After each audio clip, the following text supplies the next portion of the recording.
Hello and welcome to another episode of the Mark Rose podcast. Let me begin by acknowledging you that you're clearly interested in getting better at humaning, right? In developing better relating awareness, better skills, increased emotional intelligence, just like really learning how do you master this human experience. And the truth is that there is an infinite amount of information and there's infinite opportunity, I should say, to get better at relationship.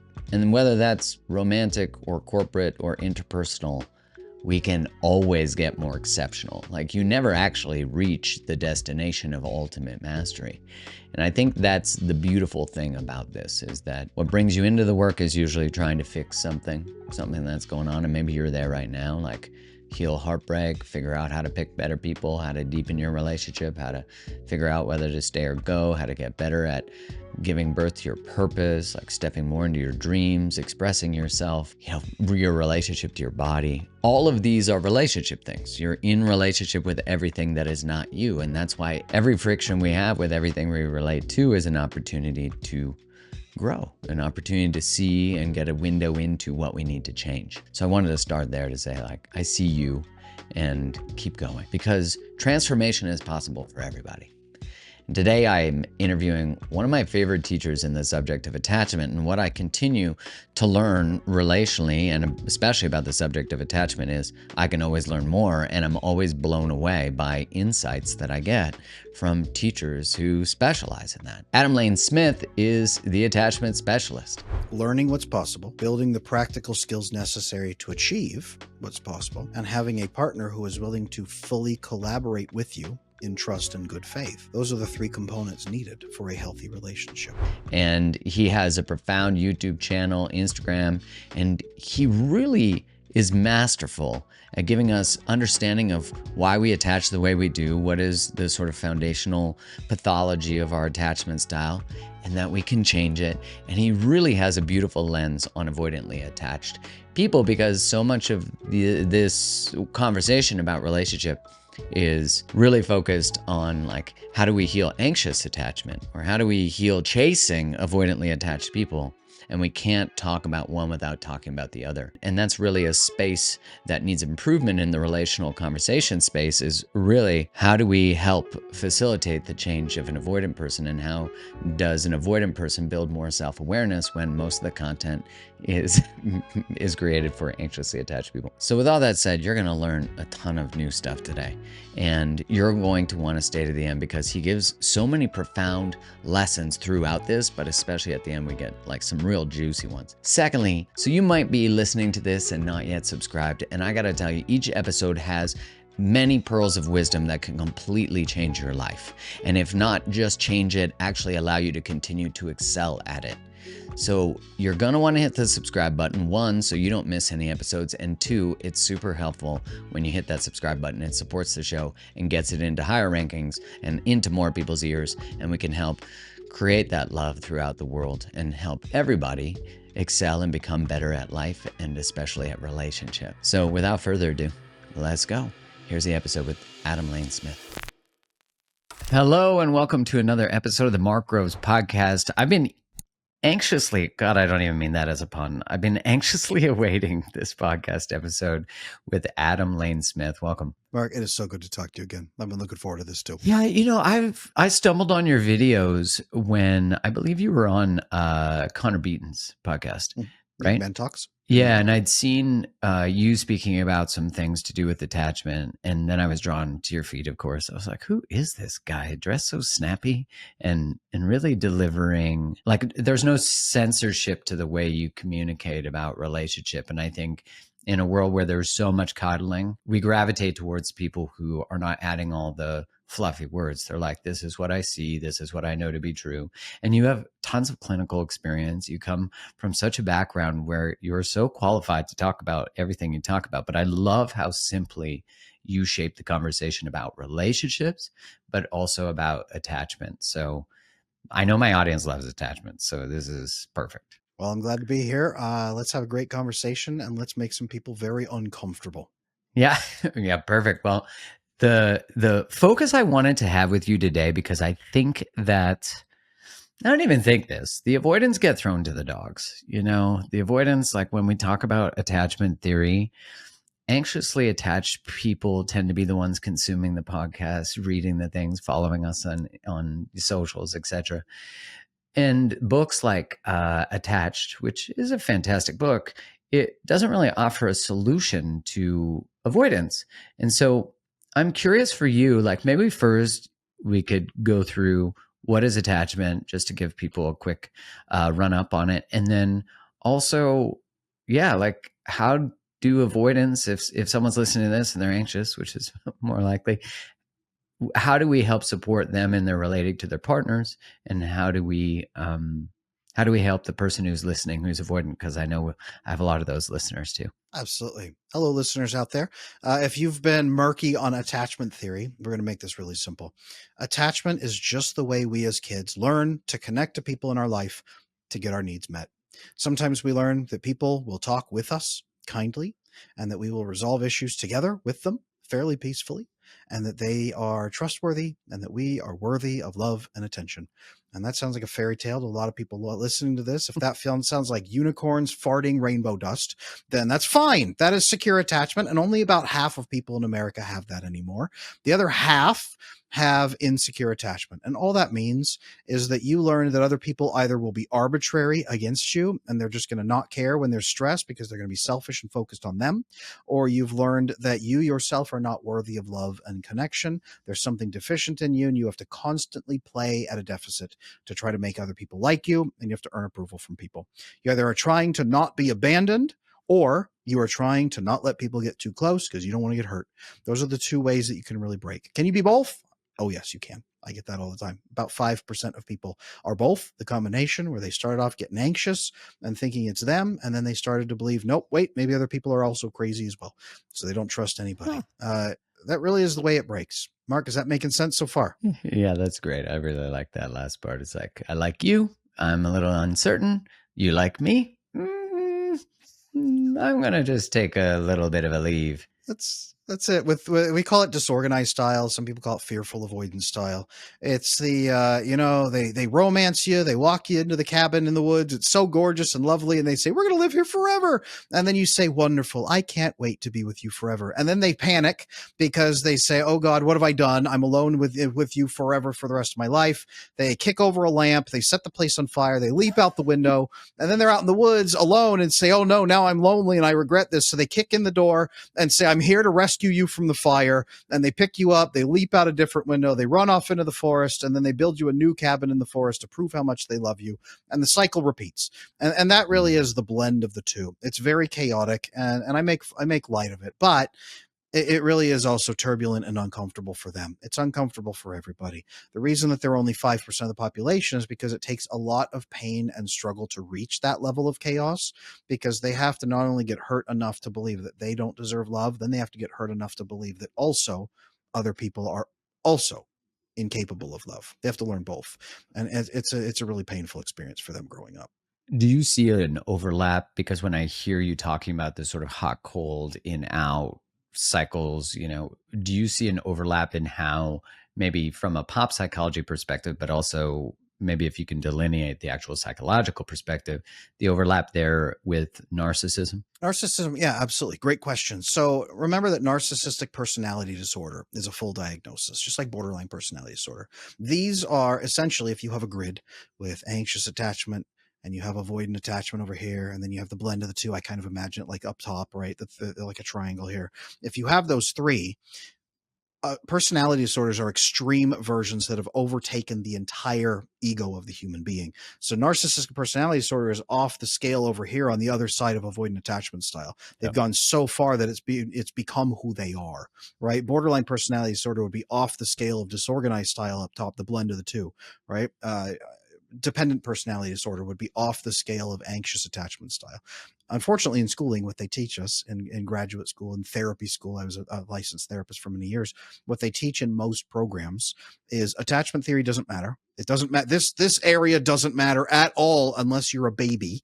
If you're an adult, this doesn't matter, and you don't have attachment issues to worry about unless you have full personality disorders off the chart. If you do, it's probably incurable. Don't worry about them anyway, Right. because you're going to diagnose them and they'll never come back. So that's why most therapists don't learn about attachment theory.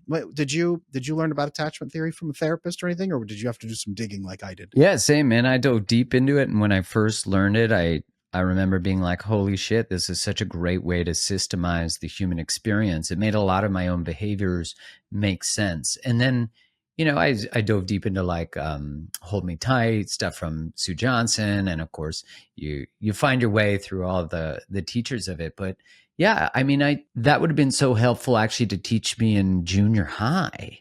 You know, and I think I'm curious your thoughts, because I think like one of the resistances to teaching that maybe in junior high versus college, or maybe even high school, is that we're still in relationship to our parents. So maybe they fear teaching a deficit in terms of the attachment one experiences while they're still in the home. You know what I mean? Yeah, I don't think that we should be relying on the government or public institutions at all to be teaching this, to be honest with I you. agree with I that. don't, the scariest words in the human language are, I'm from, what is it? I'm from the government and I'm here to help. Yeah, yeah, totally. So I don't think that that's where we need to go.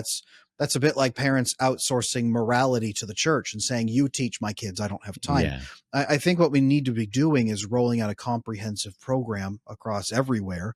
Everybody should be learning attachment theory for adults. It should be blasted from every billboard. I think it should be, and that's what I'm trying to do is do that myself.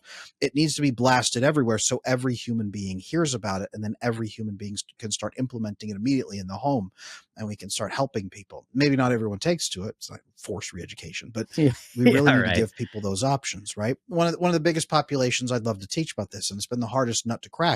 You alluded to it a little bit earlier, was people with avoidant attachment style. Yeah, When you wave in their face and say, "Hey, you have a label. There's something wrong with you." That's the last thing that they're going to listen to, because they're used to people telling them something's wrong with you. yeah, the I don't broken. like you. Shape up. Do better. How you're acting is not good enough. They're used to people smacking them in the face with crap like that. So it doesn't help.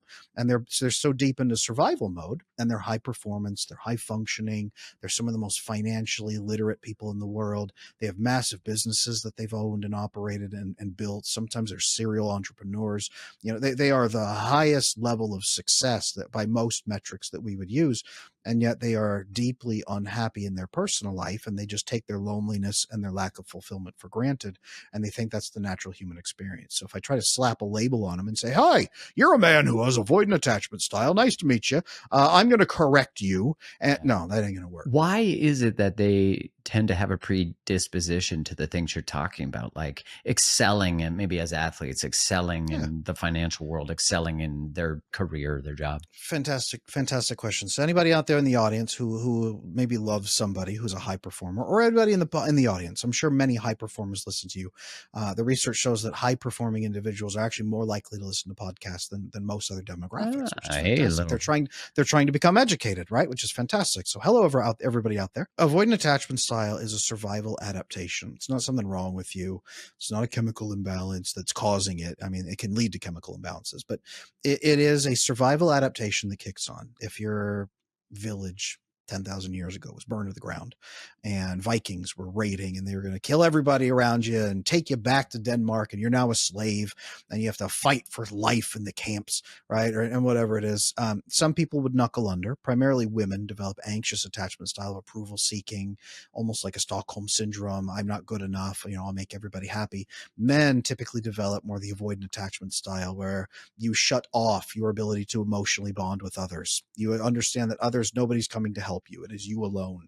So you trust resources. You trust hard currency. You trust tactics. You trust strategy. You trust understanding the people around you and being highly sensitive and vigilant against changes. You trust social status and power to keep you safe. This does not have to equal narcissism or sociopathic behavior. Some of these people are the most ethical, kind, sensitive, and honest people you've ever met, but they don't trust humans because humans have proven to be smothering or arbitrary against them, and they are simply not able to trust the instability of other people, especially during times of stress. So the survival adaptation kicks on. So of course they are going to be high functioning in business. It's a matter of life and death. Mm. Of course they are going to be high functioning in finance and in strategy. Of course they're going to be excellent at thinking things through and thinking conversation through and risk assessing. It is a matter of life and death. To their brain, it is. And that's all they understand. Even to the point that high cortisol will flood through their system. They'll be stressed all the time. It actually goes on to the oxytocin receptors and blocks the reception of oxytocin in their brain. So while your girlfriend maybe is laying on you, getting all snuggly and I feel so close to you and snuggling into you, right, in a nice snuggly blankie, you're sitting there like mechanically, like all tense, thinking about, okay, my stock portfolio tomorrow. I need to go through my portfolio. I need to clean these things out. I need to make these changes. I need to fire this guy. And you can't relax. You can't ever really relax. Mark, have you maybe known anybody like this in your life? Any good friends or something like that? Shit, have I known it? I've been it. I remember coming out of an engagement in my late 20s where I would have been more avoidant, but previously big betrayals in my early 20s, late teens that led me to become avoidant. I would have been more anxiously attached then. But in unconsciously, I started to create the narrative I could see in hindsight that love leads to betrayal, love leads to pain. So I'll just always limit the level of depth I can handle. And then I was more I had more of a predisposition to short relationships, one night stands, friends with benefits, so I could control the depth. I'd love you to break that down and just to like put a bow on that. It's like I remember dating casually this woman who was incredible. And I remember her saying to me once on the couch, she turned towards me and she said, "I'm really starting to like you." And I felt my stomach.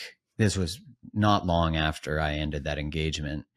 And I felt my stomach seize. I felt my and if you had said like, is she incredible? I would have checked all the boxes of incredible. She was. I remember after that, I just shut down. I couldn't communicate with her. I ghosted her. And I since 10 years later wrote her and apologized.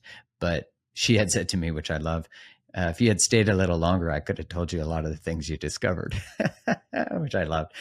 But yeah, so maybe you could break down like how that shows up with like more of a predisposition to friends with benefits, more of a like the depth of intimacy control. Well, let me ask you. I'll answer that in a moment. But first, I want to ask you this: what was it that her love in that moment represented to you? It represented possibility, and I could see like she could love me, but I think now in hindsight, I wouldn't have known this at the time. I didn't trust me in relationship to that. I didn't know how to, how you talked about how the avoidant sometimes takes like is worried about taking on other people's their neediness, their all that kind of stuff. I didn't know how to actually be in a relationship with someone and have an endpoint like that I could still be in discernment, say yes or no to the thing, say if it worked or it didn't, have boundaries. Yeah. Yeah, that's risk. What you're talking about there is opportunity for pain, risk. You're talking about weighing risk. Yeah. For many avoidant men, here's a simple calculation that they run in their brain. What am I going to have to give up versus what am I going to receive?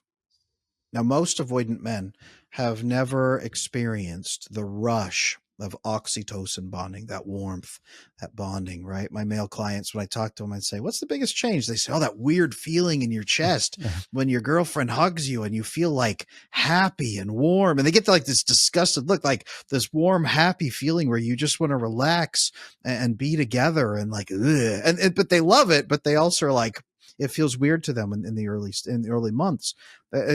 They've never experienced that before. They also usually haven't experienced the contentment of serotonin release during an intimate, open, transparent conversation with somebody who accepts them, somebody who's calm, somebody who they don't have to view that person as a problem to be solved. They view that person as an ally who would help them, as somebody who cares about them, someone they can relax in their presence. Avoidant men are endlessly tracking risk all the time. Every word is a risk. They taste every single word before they let it out of their mouth. This is why when someone asks them a question, they go, and they freeze for 30 seconds and they don't speak. And their girlfriend's like, I asked you a question. Are you going to say anything? And he's like, and he's thinking like at top speed of like 15 different things to say and chasing down all the avenues of what she could say in return and how they're going to break up at the end of the. And so he gets paralyzed by that fear. It happens a lot. That is avoidant attachment style. And that's why, unfortunately, these men, when they run that equation, the risk is massively high and the reward is massively low, and the risk of pain and betrayal and all of that is so low. um, you had said something really cool a moment ago. Sad, I'm sorry, not fun, but like it's fascinating to me. Long ago, You, I can process it. yeah, okay. You said something really cool, which was you had been hurt and betrayed multiple times, and you made a decision at that point that I will never get hurt like this again. So I'm going to limit other people's access to hurt me, even if it means I limit the connection that I feel with them. And that right there is that's you running the equation, right? Mm-hmm. So true. And I was engaged to a woman who was incredible. Again, 5-year relationship where I didn't, it wasn't the right fit, quote unquote. And I believe that to be true. But if I could go back, if I had the opportunity to take a time machine and I could actually process the betrayals and know how attachment was showing up, I mean, it led me to this work. So I'm so grateful for the gift of it. But I look back and I'm like, wow, had there been a podcast like this at the time, this conversation, there would have been context to the woman telling me she liked me on the couch. And I'm like, this is what's actually happening. I could sit through that with her or not, but I could decide maybe I need to be on my own and heal my nervous system, There's a fun little activity that I go through to help people understand what it's like to be avoidantly attached. Okay, well, let's roll through this for any women in the audience that you are frustrated because maybe you have an avoidant man in your life and he doesn't understand how much you love him and he acts as though your love for him has no meaning or no value. Let me share with you something that will help you very clearly understand exactly what he's thinking when he throws your love in the garbage can in front of you. Okay, Mark, I think you'll laugh at this. Okay, I call it the seashell story. Okay, let's pretend you live in a village, Mark. You live in a nice little village on the edge of the ocean. There are pink seashells everywhere, all over the shoreline. And for some reason, your village has chosen to use pink seashells as its currency. Okay, now anybody in this village can pick up any amount of pink seashells and pay for anything, any amount that they want. It is the worst currency in the world because it's just endlessly available everywhere. But for some reason, every human being in your village is obsessed with pink seashells. And the more pink seashells they can get for something, the better it is. Okay? You have no idea. You have no idea why these idiots are just obsessed with pink seashells. You are collecting things that are practical. You get wood, you get iron ore, you are collecting all these various intricate resources in your home. Everybody else thinks you're crazy because you're stockpiling resources. They've all got pink seashells. They have a 4-bedroom house and 3-bedroom full of pink seashells, okay, with one narrow little area to sleep in. They're obsessed. You have no idea why. Okay, yeah, they're pretty seashells, but get over it. You are practical. Okay, you are very careful. One day, the most beautiful woman in the village, okay, she comes to you and she says, I have a proposition for you. In exchange for half of everything you own, everything, for the rest of your life, I am going to give you the biggest pink seashell you have ever seen in your life. Look at it. It's huge. And you go, okay, well, and you look at your pile of actual practical things that make sense. And you say, well, what else can you offer me? She says, well, what do you mean? Look, it's big. It's the biggest seashell you've ever seen in your life. And you say, yeah. Thank you. I see that. Pretty big seashell. What else do you have to offer me? And she says, no. Maybe you don't understand.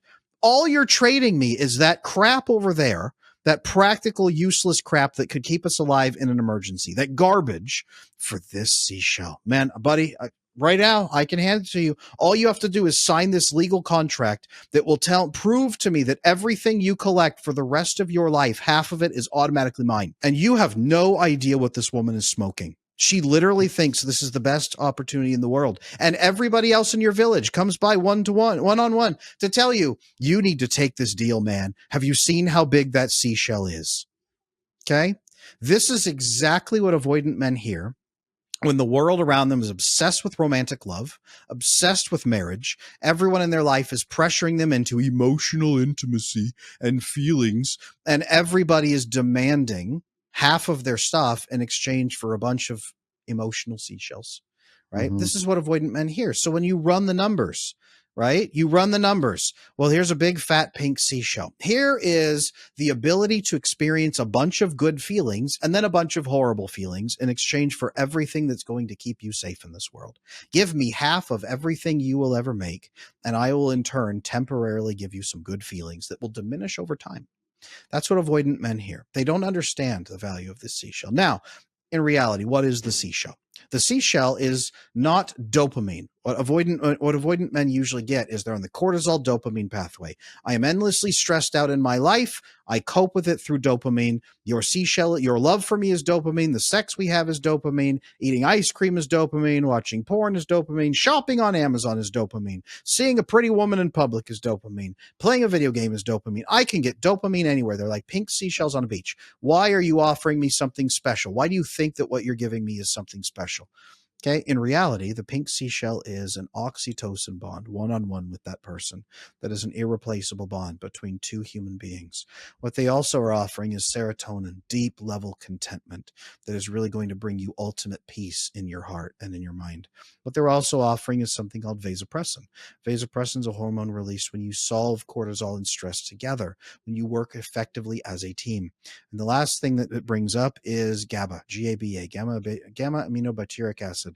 GABA is an inhibitory neurotransmitter that shuts down the expressions of cortisol and anticipation of pain in the future so that you are calm, you are relaxed. You release melatonin so you sleep better at night. Your mood is elevated. Your productivity goes up because you're not just driven by spurts of fear. You are stronger mentally and more resilient against stress. You can be logical. You can use the logical left side of your brain more because you're not agitated and stressed out. Your ability to maintain and sustain at a higher level goes through the roof. Okay. This is what the pink seashell is meant to represent.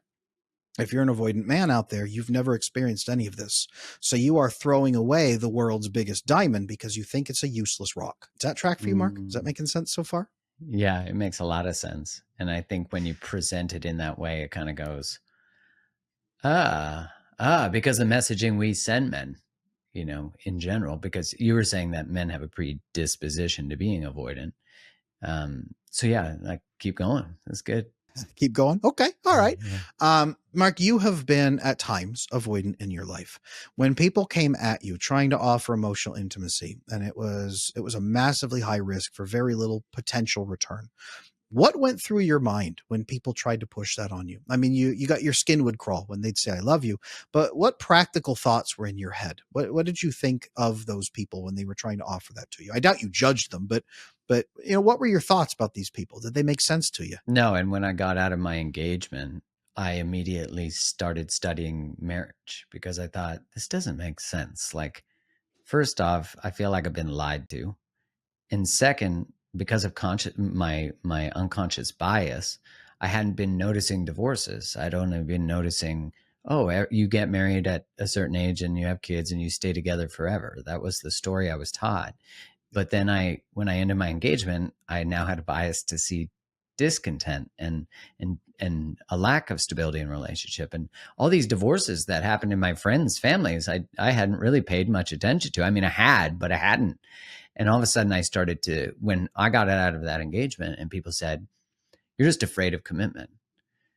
And I thought, well, is it just that? Like, it feels like it's more than that. And you want me to be emotionally intelligent? This is what the story that I'm being told. Like, I want men who are emotionally literate. I want men who can communicate. And then the moment I actually say how I feel, I'm told that's not how I feel. Like, that fucking annoyed me. You are a coward and you need to cry more. Yeah, that's what men are hearing usually when that's yeah, you're toxic. That wasn't around yet, toxic masculinity. But I did grow up in the 90s and late 80s where the main message to men was you're rapists, you're murderers, you suck. Yeah. You're the reason for all the problems in the world.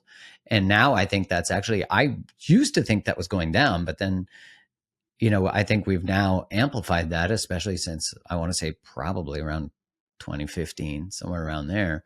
The message was like, you are actually the reason for all of the world's pains. Nothing productive has come from you, even though we're benefiting from some of those things. We can't label them because then you might get toxic again. That's my rant. No, 100% with you, man. 100% with you. You said something great in there, which was the moment you got out of your engagement, you started studying marriage, trying to figure out why it doesn't make sense. Here's another thing that doesn't make sense, and it's tied in directly with it. Do you know why so many men in their 20s and 30s are having massive erectile dysfunction? I'm going to guess things like pornography, things like that, Sure. But where do and those lack stem of from? Do you know? testosterone. Um, There's a piece of that, but let's think about this for a minute. Okay. yeah, Dopamine. When we get into relationships, there's something called novelty dopamine, yeah. right? Oh, look at that. That's new. Oh, look at that. That's new. Look at those are new, right? We're excited. It's fun. We're playing new experiences with a new person. Everything is new. So it's dopamine driven. So we're getting huge bursts of dopamine. That wears off by about 5 months in. Mm-hmm. And if avoidant men are primarily driven by cortisol and dopamine and they do not get on the oxytocin bonding pathway, then they do not replenish any of that. So they're driven by dopamine. Your dopamine receptors naturally start to burn out based on the levels you're getting. You're not getting enough, so you need more and more and more. It's an escalating thing. It's habit forming is what they call it. It's addictive in another term.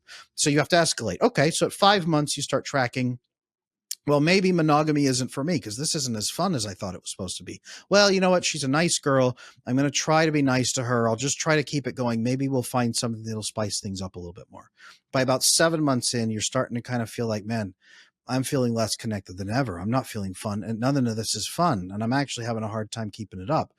Guys who are using a lot of pornography have already burned out a lot of their dopamine receptors, and they've learned to use women as tools, unfortunately, instead of as loving partners. So they're even less likely to form oxytocin bonding through conversation, through immersion, through building together, through building a life together, through being able to accept each other, through being able to snuggle and cuddle and really build that through foreplay. Foreplay is just as much for men as it is for women, to be honest with you. We need the oxytocin to drive that male arousal to maximum levels. It's heavy oxytocin is what that is.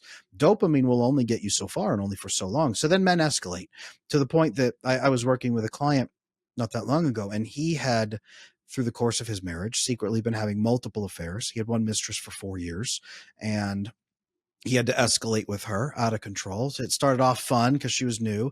Then it was new lingerie. Then it was new activities. Then it was watching adult videos and reenacting them together. Then it was huge fetish play. Then it was getting other people involved. So now he had multiple partners. He gave his wife HPV, and that was how she found out that he'd been having multiple affairs. Now she had a virus. And then he was taking 100 milligrams of Viagra and doing overwhelming number of pieces to connect with his female partner and the girls she brought into the bedroom to try to entice him.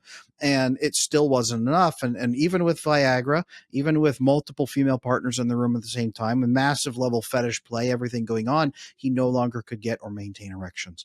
The only thing that actually fixed this for him was when he said, I just can't do this anymore. My life is pointless. I'm chasing pleasure. It's endless stress. I've destroyed my marriage. My kids won't speak to me, and I hate everything. He was in his mid 50s. He said, I can't do this anymore. So he went back to his wife and said, I am so sorry. I don't know what I'm doing wrong, but something has gone wrong. What the hell are we supposed to do now? And she said, I've been trying to tell you all along that this is not going to work. Let's actually try working on attachment. Okay. So he came to me and started working with me. And it was just a few sessions of teaching him to open up, talk with his wife, and speak to her the way that he had never spoken to anybody. And then just receive her listening to him as a human, not even like crying on the floor kind of stuff, but just tell her who he was, tell her how he had experienced things. And then her saying, well, let's manage risk together as a team instead of you doing it alone. Let's work on things. Let's collaborate. And as he learned that he could actually trust his wife to be a human, she finally stopped being angry and resentful because she was getting the connection she'd wanted all along. She wanted the oxytocin. He started getting it too. And sure enough, his ability to have arousals came back. His erections came back stronger than they had been before with the Viagra and with the fetish play, massively strong. And I won't go into too much detail, but his sex life improved drastically at 55 without medication, because oxytocin is not habit forming. You get a little bit and it is just as good the first hit as it is on the 1,000th hit. And you just dive deeper into it. You start getting more and more and more. Then you get reliable arousal, and then it's fun. It's not you doing a solo activity on a woman. It is you sharing a moment, an experience with a woman that you actually care about and who cares about you. And that is the magic of marriage. When you have that experience, it is bonding and sharing together for the rest of your life. That's why being with one woman isn't terrible. That's why I have 5 children and I've been married for 15 years and it's only getting better. And my buddies are trying to tell me, Adam, hold off before you have the next one. And I say, I don't know, man. We'll see. But that's why. It's because the phenomenal oxytocin bonding between a husband and wife is just, it's the greatest aphrodisiac there is for either side. Yeah, I could see that, years ago when I experienced erectile dysfunction I want to say the first time it happened, I was about 20. It was after that giant betrayal that I never processed. And so then I tried to have a one night stand. I couldn't get an erection. That didn't make any sense to me because I'd never experienced that before. Like all the circumstantial environmental things that would normally be associated with an erection were there. But I was completely out of alignment with my morality, with my own values. And years later, I processed that and really saw like I wrote an article called the real reason you can't get hard. And it was about the violation of our own integrity. And I think what's interesting is the correlation, as you're saying, if you go even further, is not being witnessed in my own pain. I'd never had anyone walk me through the grief. Not that that wasn't available. I just, because if I had talked to my father about it, he would have held that pretty well. But I just didn't. I was afraid. I was ashamed because I'd been betrayed. Yeah. So I look back and I'm like, wow, if there was a tool or a process for me to be able to, one, recognize the pain of the violation of my own integrity, that my penis was not failing me, it was actually protecting me. And because I hadn't done that deeper work. This is the pain right here of avoidantly attached men is they don't want to say anything's wrong with them because they're in hardcore survival mode. And I'm not even here to say there's anything wrong with them. But because they're in hardcore survival mode, they don't understand the value of love and real intimacy because it's frightening to them and it seems like it's just one more risk and it's the dumbest gamble in the world. It's buying Bitcoin at $75,000 before it goes over the cliff.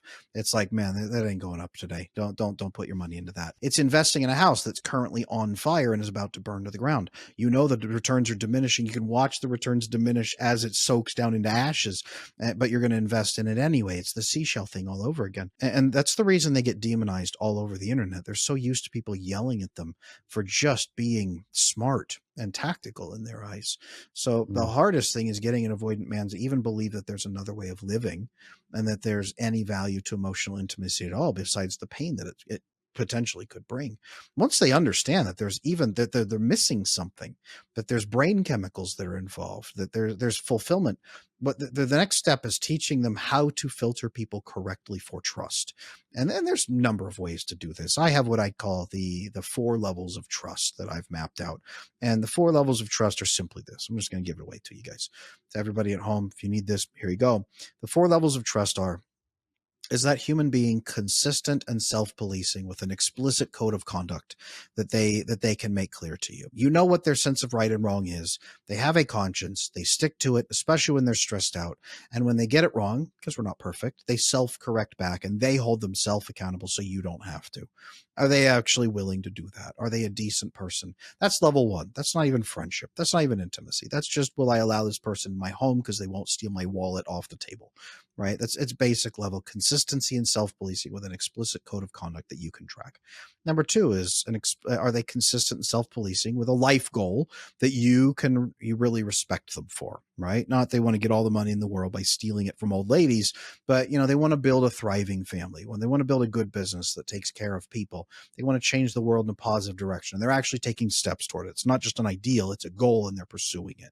And they're self-correcting back to it. And especially during times of stress, they're consistent with it. These 2 things create stability and predictability. That creates trustworthiness. Okay. At that point, if that person is a level 2 trust, that's levels 1 and level 2, what avoidant men can do at that point is differentiate people in their life who are level 2, who could potentially be level 3. Level 3 is called mutual acceptance. You go to them and you simply say, hey, I don't open up to other people. but I would like to. I think you're a person that I can respect, and I would like to really connect with you on a deeper level, but I've never really done this with anybody. If you notice me getting cold and withdrawn from you, if you notice me pulling back, could you just call me out on it? I don't like it, and it's something I do want to fix, and I want to become a better friend to you. Is this something you're interested in? If so, blink twice. Okay, it's done. Cool. And what should I know about you as our friendship goes on? Is there anything that you do differently that you want some accountability on? Right? That's one method of doing this. Another method is simply to go to them and open up about a challenge you're experiencing and do what I call solution focused sharing. Hey, you know what? I have a challenge I'm facing right now, and you have overcome this challenge. This is why I'm bringing it to you. And I would like your insight on it or what you would do in my place so I can really pick your brain and get your experience. This is the challenge. You share selectively about whatever it is, and it could be of increasing personal importance to you. And the higher level of personal layers that it is, if it's romantic or emotional or internal or something, it shows more trust for that person. And then you reiterate the ask. Hey, what are your thoughts on that? What's your insight for me? What have you done in that circumstance? What is something you think I could do that would bring benefit to me? And you give that to them. Then they share it with you and you thank them for it. Then you come back and give them feedback later on how it went. This shows respect for them. It shows bonding. It shows intimacy. It shows trust. It shows a great number of things, and they like it too. And then they're likely to reciprocate with you in the future. What you've done here is build a level 3 trust that most avoidant men avoid at any opportunity. But what you're doing is gaining experience and wisdom and benefiting from your relationships. You built a network of trust and intimacy. That's level 3, and it's absolutely mandatory you do that for high quality of life and to sustain your relationships at the top. Mark, I'm assuming that's something you've done now. Probably not something you did though back during your avoidant phase. Shit. No, I didn't even know I didn't know it was a lack of trust. I thought I was just things were not aligned, and you know, I learned eventually that I wanted to heal that, and it wasn't optional. Like I really did want love. And when I learned attachment, then I was like, oh, like this is, what did they say? This is a feature, not a bug. Like this isn't a deficit of me. This is actually a behavior that I have that's divinely created to protect me from experiencing pain and suffering again, because I don't have the skill set to walk towards love in a way that I trust myself, and I look at, that idea of like, we're afraid of commitment. When I was told that, and I really see, I was just afraid of what commitment led to. I didn't trust myself in commitment. I didn't trust others. And all I knew I could do, as you're speaking to, is one, improve my ability to be discerning and pick good people, but also I could only really take care of my side, my lane. I could hold people accountable to what the standards and needs I had were, but I had to live them. Like that was the big key. Like when for the people listening or watching who they're like, you know what, I do have a partner who's avoidant, or I tend to be drawn to unavailable people. What are some ways that I can invite them forward without pushing them away? If you are somebody with an avoidant partner who wants to pull people in closer, and you're listening right now, what you need to know is that they are constantly scanning risk, and they are likely checking you as a potential risk all the time. The best thing you could possibly do is start speaking in the language of risk. It may not sound sexy, but you need to speak like an insurance adjuster or a financial assessor and speak to them about risks. Help them understand that you're a person who's going to help them track risk and manage risk, and that you crave to do that. And then help them put you to work in their life so that you can begin bonding with them correctly. If you could do that, you become a powerful asset to them, and that's a game changer in your relationship. Yeah, it's such a powerful mechanism to change the space between you and them. Like instead of orienting to them, which you spoke to this earlier, that the way everyone has oriented to them, or almost everyone, is you suck, you have problems, you're not emotionally intelligent, you're not good at communicating your feelings. Here's another book, here's another thing. Why don't you want to read that? Why don't you want to do that? Like, don't you love me? Can we go to therapy? You don't even want to go to therapy. What about the level of accountability for the actual person to accept the invitations? For the avoidant person listening, The who's avoidant like, person? yeah, like I ran from therapy. They do suggest books and podcasts to me. Fuck that. Like, how do we begin to reorient our own way that we're approaching a relationship that doesn't overwhelm That's us? fair. That's a great question. How much accountability should an avoidantly attached person take for their behaviors? I think that avoidantly attached people are some of the most sensitive people on the planet. I think that most of them are very ethical. I've divided the attachment styles up into 8 attachment styles instead of just the 4 because avoidantly attached people come in such different flavors. Most of them are what I call ethically avoidant, where they are very sensitive, very caring, and they do not ever want to hurt anyone. It would grieve them to know they had hurt somebody. That's a stark difference from what we mostly hear about with avoidantly attached people, which is they're all monsters and they don't care and they don't care who they hurt. I think that we need to take responsibility for the hurtful impacts that we might accidentally be brushing up and bruising other people with. A lot of avoidant people who have cheated or who've simply walked away or who've jumped out the window to escape from a confession of love. I think that many of them don't understand the level of hurt that they're creating in the other person through their oxytocin withdrawals that they're giving them, through the rejection of love, through throwing the big pink seashell back in that person's face. I think that that is where the responsibility comes. If you are going to be in relation with another human being, then you must take responsibility for understanding how that person is relating to you, because it's likely different. Avoidant attachment style only covers about 25% of people. The other 75% of people experience oxytocin bonding. That is a huge difference. And avoidantly attached people cannot possibly fathom the depth of pain and the personal withdrawals that it creates when that avoidantly attached person pulls away, when you pull back, when you escape, when you take space, when you step away, when you deny, when you dismiss, when you simply escape. When you do that, what the level of pain it creates in the other person, it's not just cortisol. It is an actual withdrawal chemically in the person's brain that creates immense pain and sadness and grief and all kinds of agony for that person that you cannot simply step back in and then give them a bunch of dopamine to compensate. You can't pay them off with pleasure later on. That doesn't work. It really is a deep wounding. That's where avoidant people need to take responsibility. And again, not because this is intentional. They're not monsters. They're not narcissists. Very few of them have real narcissistic traits. It's that they don't have the comprehension of the pain that is going on. And by learning the depth of pain that is going on, actually what they can come to understand is that they themselves are only experiencing about 20% of the joy and fulfillment that life really brings. They're leaving 80% of opportunities and fulfillment and fruitfulness and pleasure and real happiness and contentment with other people on the table. They are losing the best qualities of life to barely scrape by in survival. And that, when you do that, it is simultaneous. You learn what you've been accidentally inflicting on others while also learning what you yourself have missed out on. And there's deep shame and pain and grief that usually comes with that. But the question that should come next is, what are you going to do about it? Right. Are you really going to sit there and lose out on all of that for the rest of your life? I don't think you have to. You can overcome it in a matter of weeks if you wish. You can start finding true fulfillment in a very short amount of time, provided you have some people in your life who are worthy of trust. It just takes a couple skills to open up to them. Mark, how fast, once you learned how to open up to a human being again, how fast did it take you to start really feeling better? Well, I have a rule that the moment I learn something, I have to change it. Good. So I made that rule after I spent years not changing things I knew were unhelpful or unhealthy. But Mhm. the moment I learned that I was unavailable emotionally and also drawn to people who are unavailable emotionally, that's when I made a rule, like I'm no longer going to date people who can't show up, and I'm also going to start showing up. It was really actually through my own, when I started to build the skills, I started to trust myself. So it was immediate. Like the awareness, once it was there, was an immediate beginning of the journey. And then, of course, you start relating with people and practicing your skills in dating, in relationship. And, you start to experience vulnerability.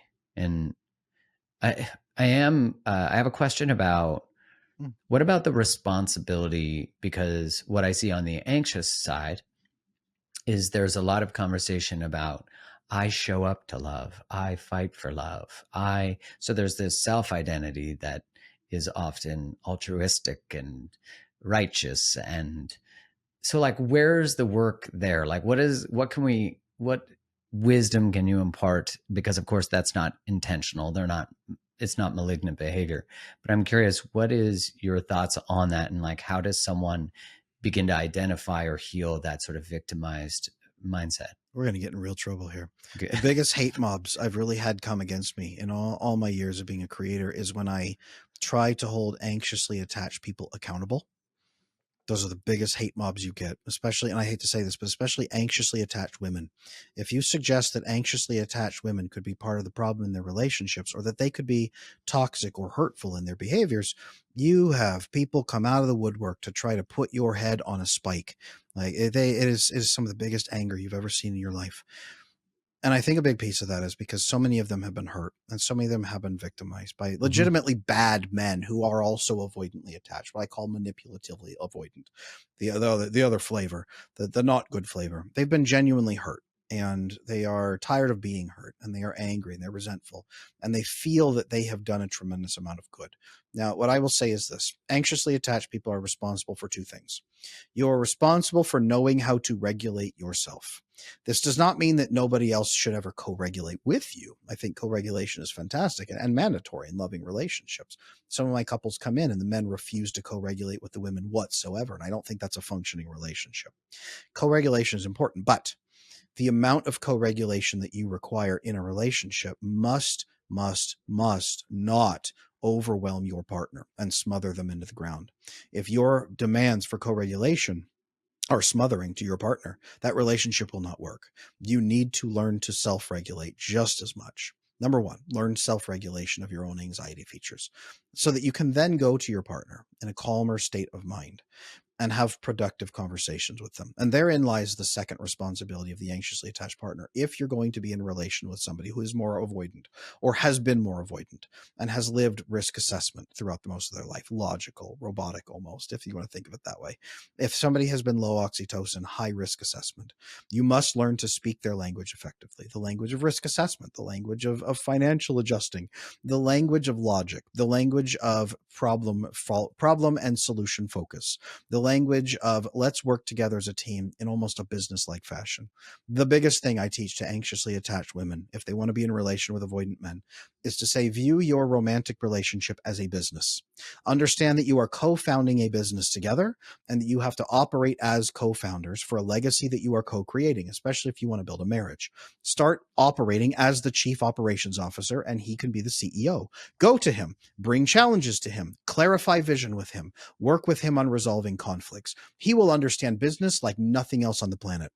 When I have couples come in and I say, all right, man, you are avoidant. And he says, well, whatever. And I say, now you need to build your marriage as if you are building a business. He goes and he perks up and he listens. And I say, now, if you as CEO had a COO come in and your COO was exhausted, she was run down, she was tired, and she was begging you for some assistance that would bring her department tremendous productivity, and your whole company would thrive together, and it would cost you perhaps 15 minutes a day, maybe 4 days a week. Do you think that if you did that and productivity would spike by 75% and you yourself would achieve even more gains and you yourself would be more productive because of her department improving? Do you think that would be a smart financial investment with your company? Yeah, absolutely. Okay, let me introduce this concept of emotional caregiving to you and co-regulating. Let's talk about how important it is you sit with her 15 minutes a day minimum and talk with her and converse with her about things that matter to her and express curiosity to her and help her to feel loved. He goes, man, I could do that. And then let's talk about the benefits of what's going to happen if you are giving her emotional intimacy. And the female partner is sitting there like looking at me like I'm crazy, but he's eating it up and he can't get enough of it. And all of a sudden in one session, I have got this guy that they've been married 15 years. One session, I have got him all in on emotional investment, emotional intimacy, talking about feelings, talking about the relationship, holding her hand, going on dates. All of a sudden, he sees the massive benefits of it because we have switched from her emotional language of, I need to feel loved. Well, why? So that I can feel loved. We've switched from that to, this is how we're going to make your business run at a maximum level efficiency with 15 minutes a day. And that's the language. Let's do it. Yeah, exactly. That's the language. That's the second piece that an anxious person must do. You must self-regulate. You must learn to speak his language. Those are the two things you're responsible for. He, ladies out there listening to this right now who are saying, well, what's his responsibility if I give him this? His responsibility is to be able to lean into honest conversations with you without jumping out the window to escape. He is responsible for not dismissing you. He must understand that your feelings are important sensors on the health of the business you are running together. Your feelings are designed to really calibrate around the health of the relationship. And he needs to attend to those feelings without dismissing them before a fire erupts. That's why a woman has those sensitivities and those understandings to bring that data for the health of the relationship. He is also responsible for being honest with you and really listening to you and speaking the truth to you. He must show up with the truth in that relationship. Listening to you, attending to you, taking you seriously, respecting you, and then meeting your needs as you guys have agreed upon that, sticking to agreements. Those are his responsibilities. And to do that, he needs to fix his avoidance and not be as avoidant. He needs to be able to connect with you securely. Does that mean he has to turn off his logical brain and become purely hippy dippy, feelings, crying, hugging? No, absolutely not. He probably never will. But he needs to become non-avoidant, where he is leaning into the confrontations with you. Mark, have you become that in your life? Are you ready for love and intimacy? Oh man, yeah. I mean, my wife and I have that connection, and it's fantastic. Lots of communication. What's the biggest difference for you in a securely established relationship where you have previously been an avoidant man? What's the biggest difference your wife does for you that you can receive that also speaks to you? What's the language she speaks? Well, she's really good at co-regulating. Like, she's really good at holding space, asking questions. I'd say the thing that created the most openness for me was that she takes responsibility for her own behavior. And if I bring something that is a concern for me or a challenge for me or something I'm observing, I'd say 99% of the time, because she's human, and I'm probably less than that, but 99.9% of the time, she is like, yeah, there's truth to what you're saying. And that for me, it's a level really, 1 trust. Yeah. Level 1 trust, level 2 trust, and a level 3 trust. Because at level 3, you have mutual baggage, but you also have mutual ownership of your challenges. She's reestablishing all 3 trust levels every single time, which just deepens that trust for her. That's phenomenal. So good. I would say between the two of us, she is the one who's quicker to repair. Not that I'm not, I just take a little longer. But she is quicker to repair.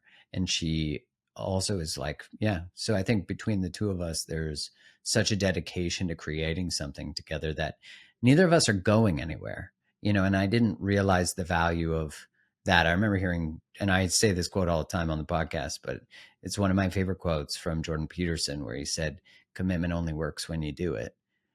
And for me, that's been a really just like, okay, well, if working through this is the only option, just in that context, then what is possible for us? Like, what happens if we actually use friction to change, to grow, to love one another, to create something different? Even, having a child, I only have one, but I look forward to making one more,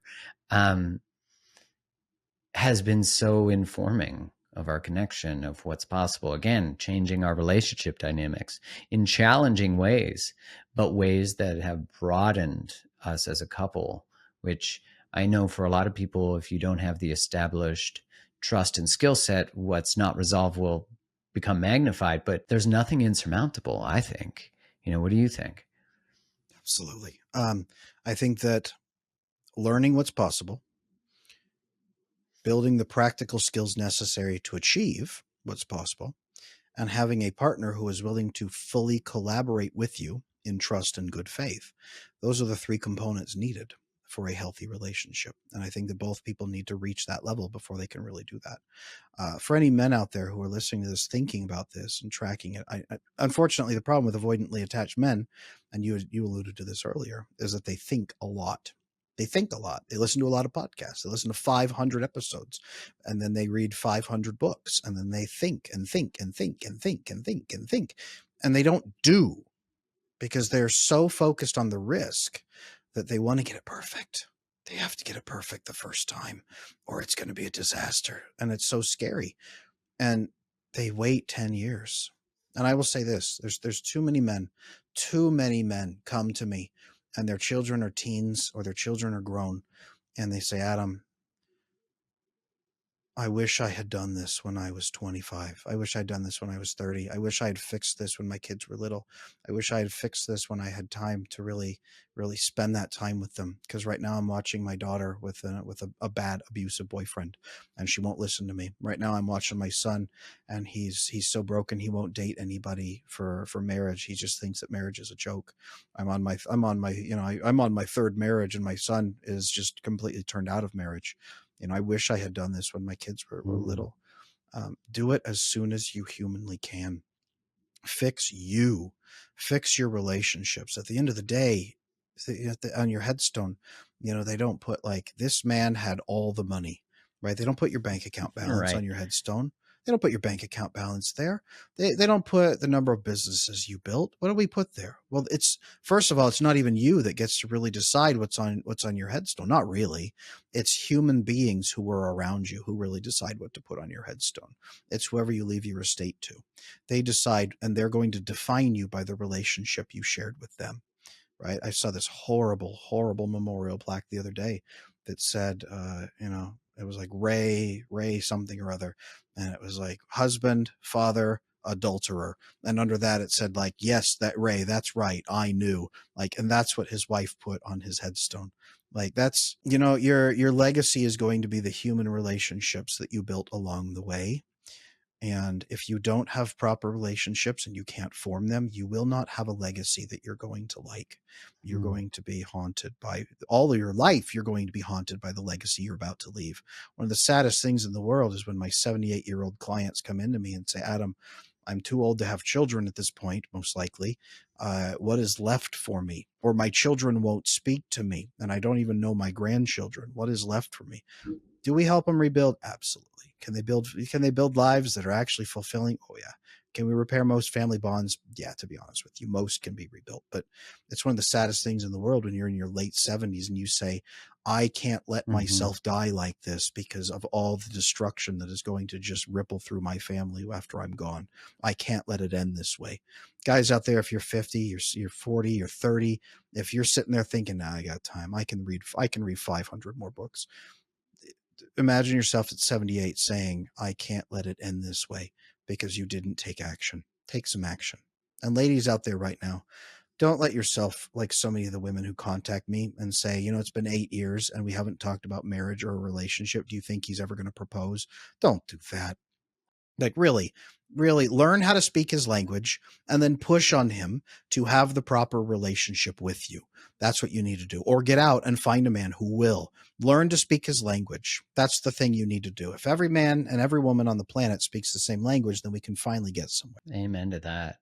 Well, Adam, this is people are like, I got some to dos to do. Oh yeah. Um, I'm curious for the people listening. First off, thanks so much for coming on and sharing your brilliance. And you just like it's very systematic. It's not personal, and I like that. Like you make it so it's easy to understand. And there's also like here's what you actually do instead of doing the same thing. Here's actually the steps you take to move through that. And I believe that you have a program for avoidance. Is that correct? Yeah. So I got so tired of seeing hundreds and even thousands of women and coming into my comment sections and saying, Adam, my avoidant man just broke up with me. I know we could have fixed it, but I didn't know how to communicate with him. Or avoidant men coming in saying, Adam, I wish I had known what my girlfriend was trying to offer me before I broke off our engagement and jumped out the window.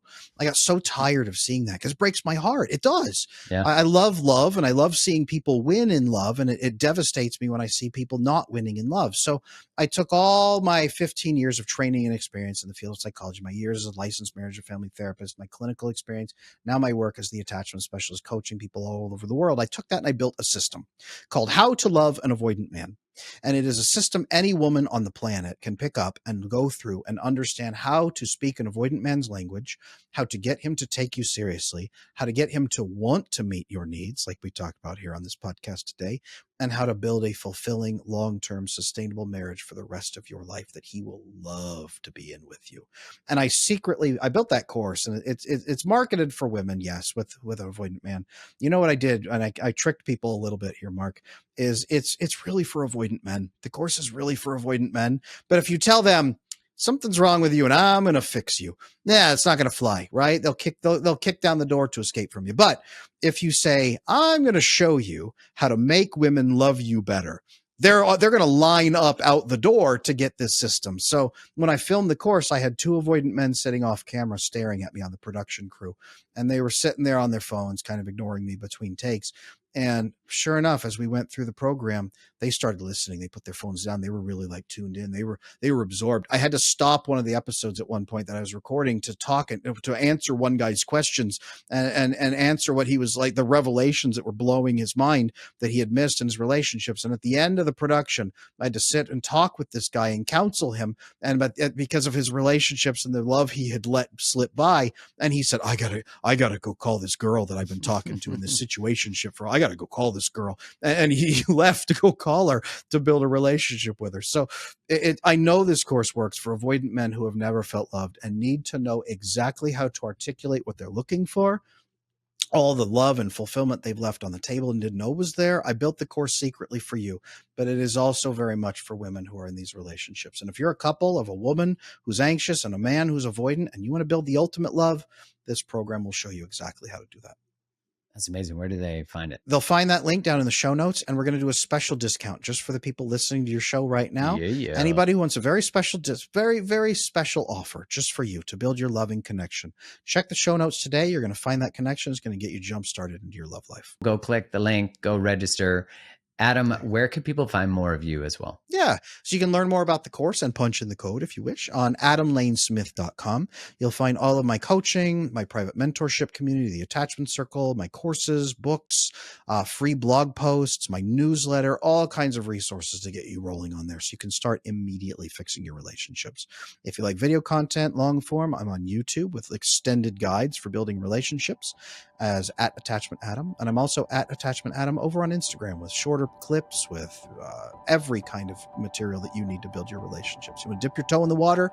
Check me out on Instagram. Perfect. We'll put all those links in the show notes. Adam Lane Smith, attachment specialist. Thank you. Thank you so much for having me here, man. Let's change some lives. Amen.